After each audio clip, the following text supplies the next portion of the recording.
Hello friends, நம்ம இந்த video என்ன பார்க்க போறோம்னா ரேஷன் கார்டில் இருக்கிற குடும்ப தலைவர் பெயர் மாற்றம் எப்படி பண்ணலாம் தான் பார்க்க போகிறோம். ஸோ வீடியோவை ஃபுல்லாக பாருங்க. அதுக்கு முன்னாடி நம்ம சேனல் இப்போ தான் ஃபஸ்ட் டைம் பார்க்குறீங்கன்னா மறக்காம சப்ஸ்கிரைப் பண்ணிட்டு பக்கத்தில் இருக்கிற பெல் ஐக்கானை கிளிக் பண்ணுங்க. அப்போ தான் நான் போகிற ஃபர்தர் வீடியோஸ் உங்கள் நோட்டிஃபிகேஷனாக காட்டும். வாங்க ஃப்ரெண்ட்ஸ், நம்ம வீடியோக்குள்ளே போகலாம். கூகுளில் ஜஸ்ட் டிஎன்பிடிஎஸ் டைப் பண்ணிக்கோங்க. அப்படியே ரேஷன் கார்டு டைப் பண்ணுங்க. டைப் பண்ணிங்கன்னா டிஎன்பிடிஎஸ் சைட் ஓப்பன் ஆகும். பார்த்தீங்கன்னா இந்த டிஎன்பிடிஎஸ் லிங்க் ஓப்பன் ஆகும். ஸோ அதை கிளிக் பண்ணிங்கன்னா டிஎன்பிடிஎஸ் சைட் ஓப்பன் ஆகும். ஓப்பன் பண்ணி பார்த்தீங்கன்னா ரைட்டில் மின்னணு அட்டை தொடர்பான சேவைகள் அதில் வந்து பார்த்தீங்கன்னா குடும்ப தலைவர் மாற்றம் செய்ய அதை கிளிக் பண்ணிக்கோங்க. கிளிக் பண்ணு பார்த்தீங்கன்னா உங்களுக்கு mobile number, register mobile number கொடுத்துட்டு ஆல்ரெடி நீங்கள் கொடுத்த நம்பர் தான் கொடுக்கணும், புது நம்பர்லாம் கொடுக்காதீங்க.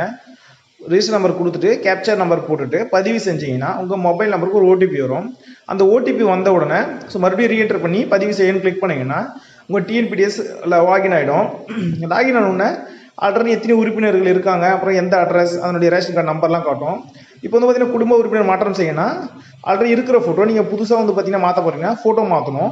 அதுக்கப்புறம் ரீசன் கொடுக்கணும். ஆவணங்களில் நீங்கள் ஆதார் இல்லை டெத் சர்டிஃபிகேட் இல்லை டைவர்ஸ் சர்டிஃபிகேட் இல்லை no option from revenue department. So இந்த 4 வச்சு நீங்கள் பண்ணலாம். நீங்கள் ஆதார் வச்சும் பண்ணலாம். ஆதார் அப்லோட் பண்ணிவிட்டு அதுக்கடுத்து உறுதிப்படுத்த கிளிக் பண்ணிவிட்டு பதிவு செய்யணும் கிளிக் பண்ணுவீங்கன்னா மறுபடியும் வந்து பார்த்தீங்கன்னா உறுதி செய்யணும் கேட்கும். அது உறுதி செய்ய கொடுத்தோம்னு பார்த்தீங்கன்னா இந்த ரெஃபரன்ஸ் நம்பர் வந்துடும். இந்த ரெஃபரன்ஸ் நம்பர் வச்சு நம்ம 1 வீக் அப்புறமா நம்ம ஆன்லைனில் சர்ச் பண்ணிக்கலாம். இல்லை மெசேஜில் வந்து பார்த்தீங்கன்னா நம்ம ஸ்டேட்டஸ் வந்துடும் மாறிடுச்சுன்னா. அது எப்படி செக் பண்ணலான்னு பாருங்கள்.